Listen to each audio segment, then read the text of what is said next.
Assalamualaikum warahmatullahi wabarakatuh. Emang wajahnya apa yang beda, Bu? Hah? Kue talam ini, kue talam. Sehat semuanya? Kantongnya sehat? Ya Allah, baru pada gajian lakinya kayaknya. Alhamdulillah. Langsung aja, langsung ya. Assalamualaikum warahmatullahi wabarakatuh. Waalaikumsalam.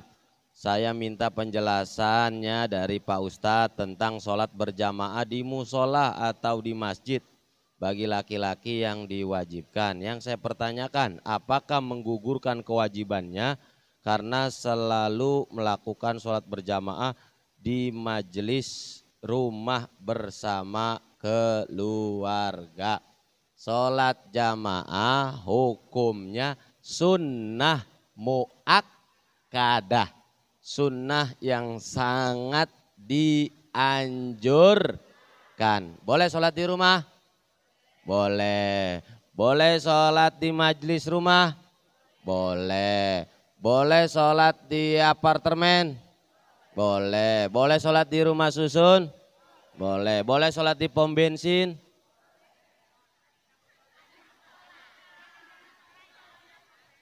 Musolanya. Assalamualaikum warahmatullahi wabarakatuh. Salam sehat buat kita semua Pak Ustadz, amin. Saya mau menanyakan dan minta solusinya, ada anak perempuan mau nikah tapi bapaknya tidak mau jadi walinya. Kira-kira pernikahannya si anak perempuan itu gimana? Kata Nabi, la nikaha illa biwaliyin wa syahidai adlin.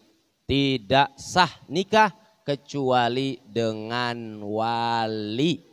Maka syarat atau rukun nikah diantaranya adalah wali. Wali nikah itu bapaknya. Ini ngapa mulanya nggak setuju bapaknya? Lakinya nggak punya penggawean kali? Nah, nggak punya pemasukan kali? Ya kalau babanya nggak setuju nggak boleh pindah. Nggak boleh pindah wali itu ke orang lain kalau masih ada babanya. Supaya pernikahan itu jadi gimana? Babanya racunin, jangan. Mati ntar. Nah maka tunggu, rayu terus, rayu. Cara ngerayu laki-laki yang sudah menjadi kepala rumah tangga paling ampuh adalah, ya udah ntar kalau habis ngawinin anak yang ini lu kawin lagi nggak apa-apa. Ini mah saya kasih bocoran aja. Assalamualaikum Pak Ustadz, saya mau bertanya gini Pak Ustadz, setiap tahun kita ada nabung buat kurban di kelompok kita. Nabung kurban, ada orang non muslim, Kristennya yang ikut nabung juga, itu hukumnya gimana Pak Ustadz? Apakah tabungan kurban kita sah? Jangankan tabungan, kalau ada non muslim ngasih kambing di hari raya kurban, terima enggak? Terima, itu namanya sedekah. Terus dia masuk arisan, ketika keluar namanya, terus ada kelompoknya buat dibelikan seekor sapi, 7 orang, yang 6 muslim, yang 1 non muslim. Gimana? Ya udah 6 aja, nama dia libatin tapi dia nggak dapat pahala kurban. Cuman dia dapat kebaikan sosial, hubungan dengan sesama anak bangsa dan anak negara itu baik. Ini makin lama aja, ini udah jam 11. Buat minggu depan aja ya. Hah? Itu snacknya pada kemana snack? Assalamualaikum, waalaikumsalam Pak Ustadz, gimana orang utang gak mau bayar kalau diminta marah? Bu, kirimin bunga.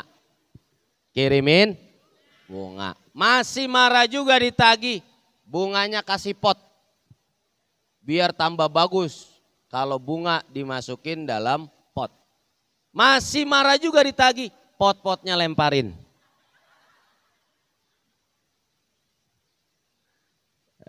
Kalau marah begitu, udah biarin aja Bu, ikhlasin aja buat bekal kita. Kalau emang berat, ngiklasin berat gak? Berat, tapi apa efeknya, apa dampaknya? Orang yang ngiklasin utang, dia akan dapat pahala dari ibadahnya yang utang. Insya Allah. Emang begitu orang kita mah, giliran minjem mah jangan rayu, pinter banget. Iya Pak iya? Iya, giliran ditagih aja utangnya. Galakan dia. Betul apa betul? Pengalaman semuanya nih. Assalamualaikum Ustadz, waalaikumsalam. Bagaimana menghadapi orang yang suka memarahi orang di depan umum?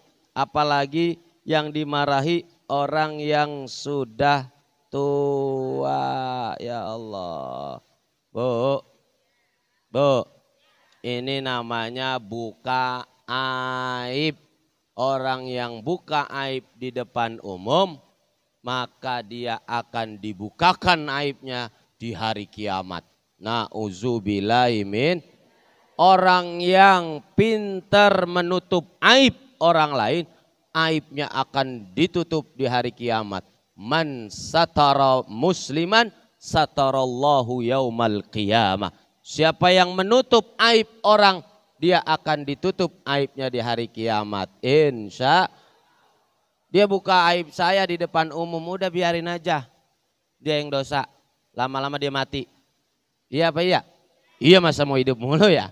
Lama-lama juga mati. Ya, kalau kita nggak bisa balas saat kita ditindas, maka cukup kita gelar sejadah merah.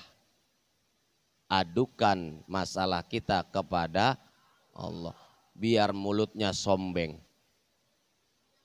Jangan ya, jangan doa nggak baik itu namanya. Nah terus kita minta saja sama Allah biar dia dapat hidayah. Assalamualaikum. Waalaikumsalam Pak Ustadz, bagaimana hukumnya jika menikahi orang-orang yang hamil di luar nikah sementara yang menikahi itu seorang ustadz? Ya Allah. Bagian ampas doang ini Ustadz. Asoba ini. Nikah orang yang sudah hamil di luar nikah. Menikahi orang yang sudah hamil di luar nikah.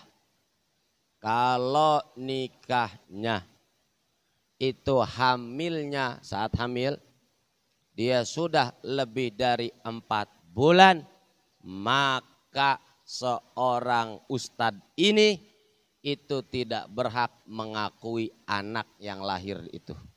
Walaupun ikut investasi.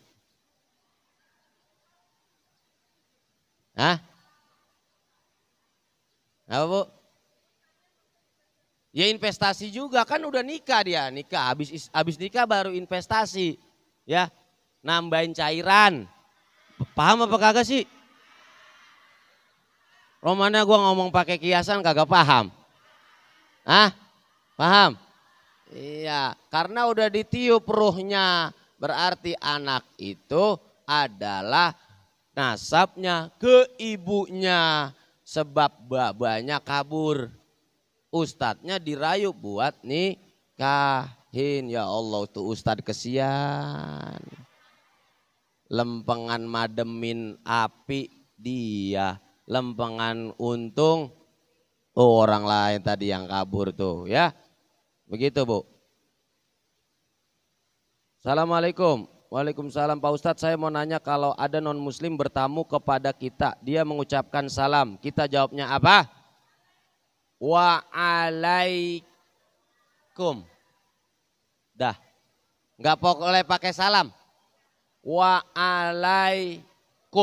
Dah, Bu. Ini caleg pada ngamprak sekarang ya. Pada datang caleg ya. Ada apa kagak caleg non muslim? Datang pakai jilbab, datang pakai peci, assalamualaikum. Jangan dijawab kecuali waalaikum. Kenapa cuma sampai waalaikum? Karena assalam, keselamatan hanya milik orang muslim. Dan assalam adalah bagian dari nama Allah. Nama Allah ini jangan disebut buat mereka. Salam Allahumma antas salam wa minkas salam wa ilaika ya'udus. Assalamualaikum Pak Ustadz. Waalaikumsalam. Mau nanya, bolehkah keponakan dari pihak lelaki menikah dengan pihak perempuan? Berarti apa jatuhnya nih? Ponakan nikah mancing apa ponakan sama ponakan? Hah? Ini pertanyaan nih Bu. Bu. Dengerin Bu. Bolehkah keponakan dari pihak lelaki menikah dengan pihak perempuan? Ini yang nikah ponakan sama mancing apa ponakan sama ponakan?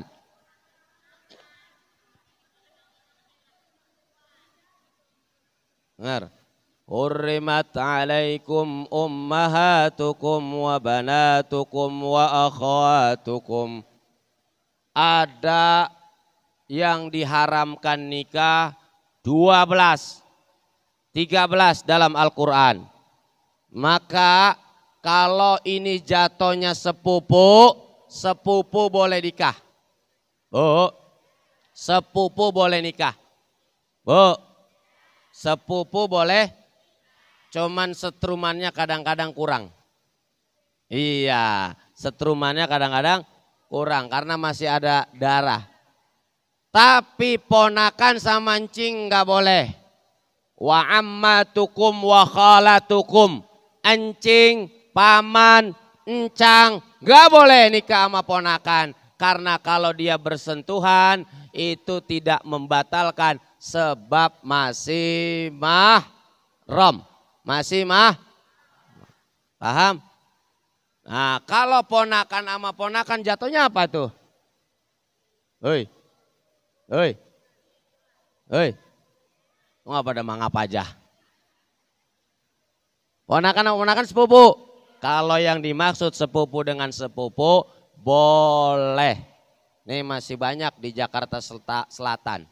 Kalau punya sepupu cakep jangan dikasih orang lain. Buat keluarganya aja. Akhirnya saya pernah ngejar orang Jakarta Selatan, ditolak mentah-mentah. Assalamualaikum. Waalaikumsalam. Mau tanya Pak Ustadz tentang kalau di dalam kamar mandi tidak boleh baca bismillahirrahmanirrahim.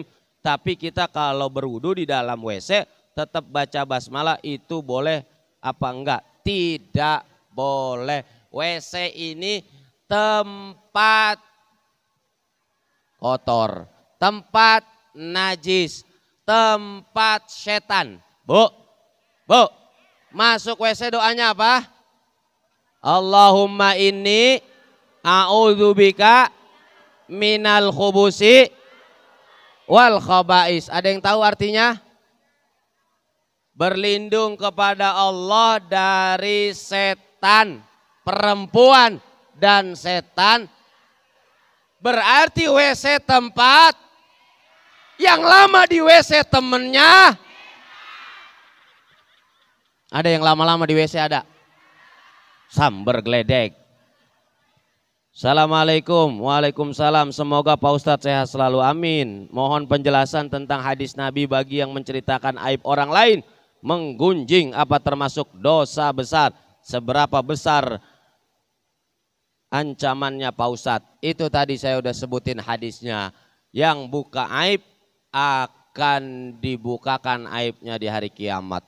Kalau hari ini kita buka aib, satu RW tahu semua tentang aib dia. Cuman se-RW, nanti di hari kiamat jutaan, miliaran manusia semua tahu aib dia. Dibukain sama Allah.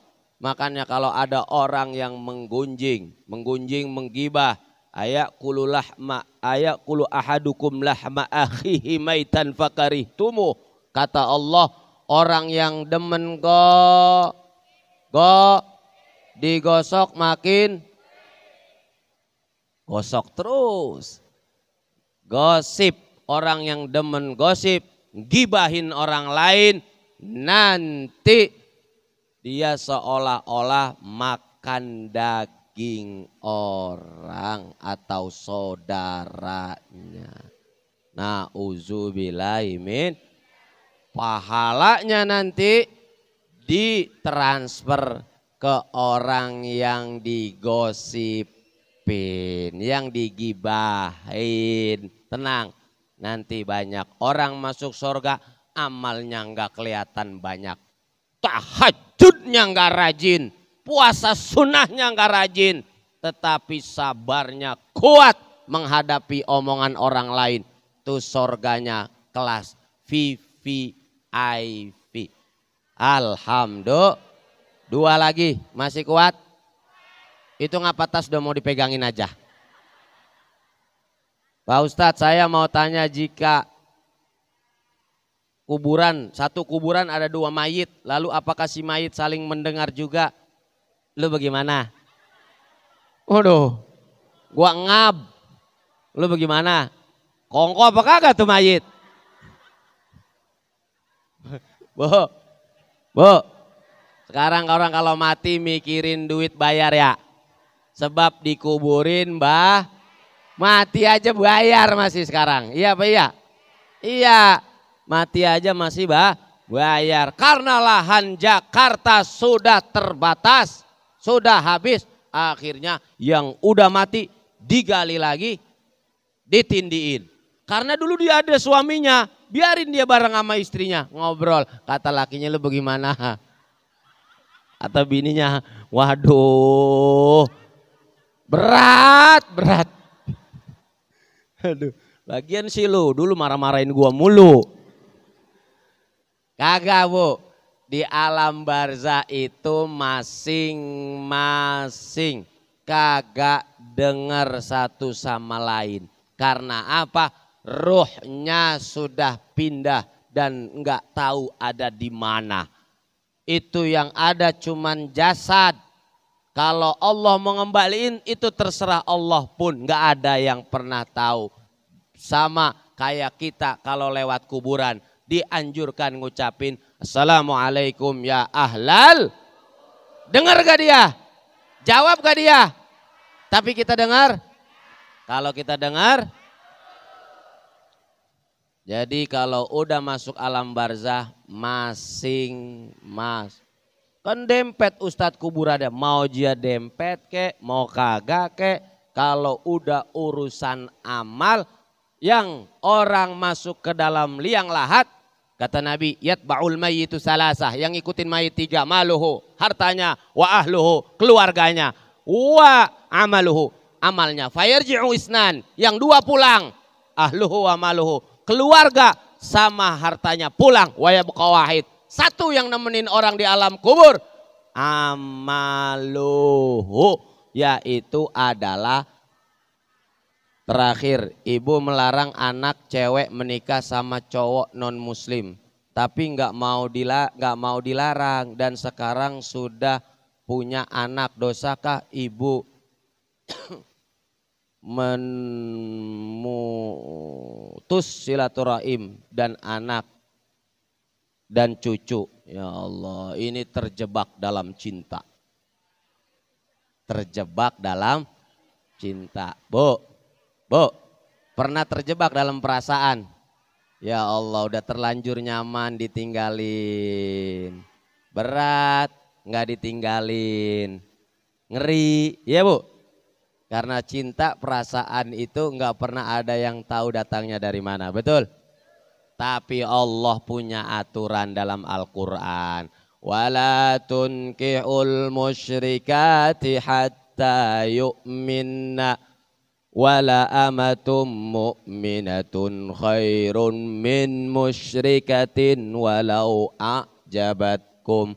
Jangan nikahin perempuan atau laki-laki yang beda agama sekalipun dia sudah bikin nyaman, sekalipun dia lebih tampan, lebih mapan, lebih cantik, lebih semuanya banyak kelebihan. Tapi kalau untuk urusan pernikahan itu tidak ada toleransi, diperbolehkan antara orang muslim atau muslimah kepada non-muslim. Katakan ibu, jangan. Dia maksa juga, ya nikahnya nggak sah. Itu cucu ibu, bukan. Bukan cucu ibu, nikahnya nggak sah. Bukan cucu ibu, walaupun dari daging dia, darah daging dia. Dari darah apa?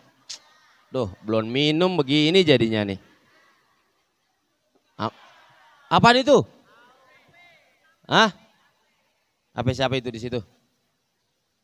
Walaupun dari darah daging anaknya, enggak, bukan cucunya. Karena begitu dia menikah sendiri, kabur, nikah lari, ya Bu, apa namanya istilahnya?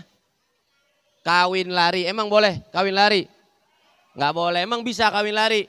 Kawin sambil lari bagaimana? Ya, itu udah tidak sah dan jatuhnya perzinahan. Ibu mutusin silaturahim, komunikasi boleh lanjut. Tapi urusan cucu bukan cucu ibu. Karena terlahir dari orang yang beda agama. Dan pernikahannya juga tidak dianggap sah. Ketika ibu meninggal, itu cucu nggak punya warisan jatahnya. Karena terputus dengan pernikahan seperti itu. Itu cucu nggak punya hak warisan. Tapi anak punya hak warisan. Cuman masalahnya ketika dia nikah, dia ikut agama suaminya apa enggak? Kalau dia ternyata kepengaruh sama agama suaminya, maka terputus juga warisan dia. Karena sudah beda agama. La yarisul muslimul kafir walal kafirul muslimu. Orang muslim nggak bisa ngewarisin orang kafir. Orang kafir juga nggak bisa ngewarisin orang muslim. Bu, alhamdulillah. Mudah-mudahan Allah ampunin dosa kita. Allah ampunin dosa kedua orang tua kita. Allah jaga anak-anak kita jadi anak yang soleh dan solehah. Ya Rabbal Alamin. Wal afwa minkum. Assalamualaikum warahmatullahi wabarakatuh. Subhanakallahumma wa bihamdika asyhadu an la ilaha illa anta astaghfiruka wa atubu ilaik. Oh, disuruh tutup doa berarti dapat 2 amal. Mengapa sih pikirannya pada amplop aja? Allahumma bihaqqil Fatihah wa bi sirril Fatihah wa bi mu'jizatil Fatihah wa bi karamatil Fatihah. Allahumma anfa'na bima 'allamtana wa 'allimna ma yanfa'una warzuqna 'uluman tanfa'una. Allahumma inna nas'aluka 'ilman nafi'a wa 'amalan mutaqabbala wa rizqan wasi'an halalan tayyiban mubaraka. Rabbana ighfir lana wa liwalidina wa liwalidina ولوالدينا ولمشايخنا ولجميع المسلمين والمسلمات والمؤمنين والمؤمنات الأحياء منهم والأموات إنك سميع قريب مجيب الدعوات وصلى الله على سيدنا محمد وعلى آله وصحبه وسلم والحمد لله رب والعفو منكم. السلام عليكم ورحمة الله وبركاته.